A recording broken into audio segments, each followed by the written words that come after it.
Plongeons-nous au cœur du parc national de la Mauricie. Bien qu'il y règne un silence plutôt étonnant, des milliers d'animaux habitent dans cette immense forêt.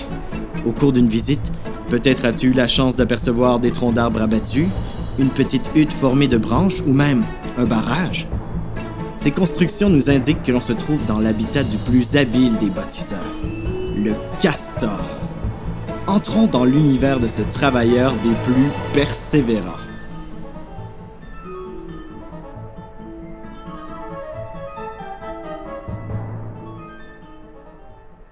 Salut, moi c'est Marc-André, je suis l'écologiste chef d'équipe au Parc national de la Mauricie. Mon travail consiste à travailler beaucoup avec les animaux, dont un de mes préférés, le castor. Ouais! Le castor est un animal qui est super bien adapté pour vivre sous l'eau. Il passe à peu près la moitié de son temps là, sous la surface. Ses narines et ses oreilles vont se fermer étanches pour pas que l'eau entre à l'intérieur quand il va plonger. Également, il y a une petite membrane transparente par-dessus ses yeux. Ça fait comme un masque de plongée. Ça lui permet de bien voir sous l'eau. Il y a des dents qui sont super solides. Elles sont orangées en avant, blanches en arrière. Elles vont user de manière différente. Le devant est beaucoup plus dur. Il y a un petit peu de fer dans sa dent. Puis ça permet d'avoir une dent qui est toujours bien tranchante pour couper les arbres.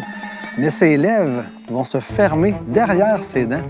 Ça lui permet de couper des branches sous l'eau sans avaler d'eau. Également, son poil est imperméable, ses pattes sont palmées et sa queue est aplatie. Ça lui sert de gouvernail pour tourner quand il va être en plongée. Voici de quoi tu aurais l'air si tu voulais me ressembler. Tout un style, n'est-ce pas?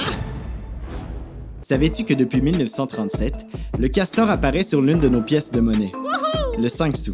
Avec beaucoup de pièces de 5 sous, tu peux d'ailleurs t'acheter une délicieuse pâtisserie qui s'appelle la queue de castor. Miam, miam, miam. Le castor possède également une griffe qui a la forme d'un peigne. En permanence, il a un peigne avec lui. Ce n'est pas parce qu'il est coquet, mais parce que ça l'aide à imperméabiliser son pelage. D'ailleurs, avez-vous déjà vu un castor dépeigné? Impossible, grâce à notre produit de beauté préféré, l'huile Castoreum, que nous produisons nous-mêmes. En quoi le castor est un animal persévérant? Bien, on en a un super exemple ici au Parc national de la Mauricie. Un instant, Marc-André. Je ne sais pas ce que ça signifie, moi, faire preuve de persévérance. Faire preuve de persévérance, ça veut dire faire preuve de détermination dans quelque chose que l'on veut accomplir, et ce, malgré les difficultés qu'on rencontre. La persévérance nous permet d'aller de l'avant, d'apprendre à résoudre un problème, de se surpasser et surtout d'atteindre nos objectifs. Oh, de retour à toi, Marc-André. Derrière nous, ce qu'on voit, c'est un étang. Mais si le castor n'était pas là, ce serait de la forêt. Le castor est un des très rares animaux qui va être capable de modifier son habitat pour vraiment répondre à tous ses besoins. L'étang va lui permettre de se mettre à l'abri des prédateurs, de construire sa maison et d'avoir accès à la nourriture. Savais-tu qu'en moyenne, un castor peut abattre 216 arbres par année Je te le confirme. et que le plus long barrage de castors est situé en Alberta? Il mesure l'équivalent de 7 terrains de football, soit environ 800 mètres. De quoi rendre les ingénieurs et les architectes de ce monde jaloux. Pour construire son barrage, le castor doit vraiment faire preuve de persévérance. Il va aller chercher des branches, des troncs d'arbres qu'il va couper, qu'il va transporter un à un pour construire le barrage.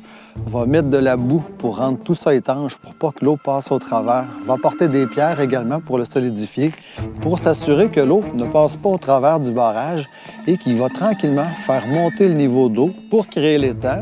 Dans l'étang, il va pouvoir construire sa maison, sa hutte, qui va être en plein centre de l'eau, qui va être inaccessible pour les prédateurs, les loups, les ours qui pourraient essayer de les manger. Et en prévision de l'hiver, il va aller chercher des centaines, des milliers de branches. Il va faire sa réserve de branches, son garde-manger pour l'hiver.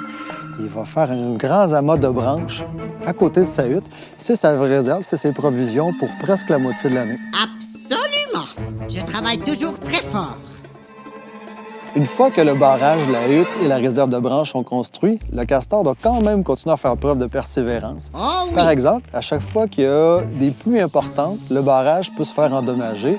Le castor doit le réparer le plus rapidement possible. Alors, retourne couper des branches, les transporte, répare le barrage, doit l'entretenir de manière permanente. Le travail d'un castor, en fait, ne s'arrête jamais. Pas de répit pour les castors. Savais-tu que les castors sont de grands romantiques? Quand un mâle et une femelle décident de fonder une colonie de castors, ils vont rester ensemble toute leur vie. À chaque année, ils vont avoir entre 3 et 6 jeunes castors. On les appelle des chatons ou des kits.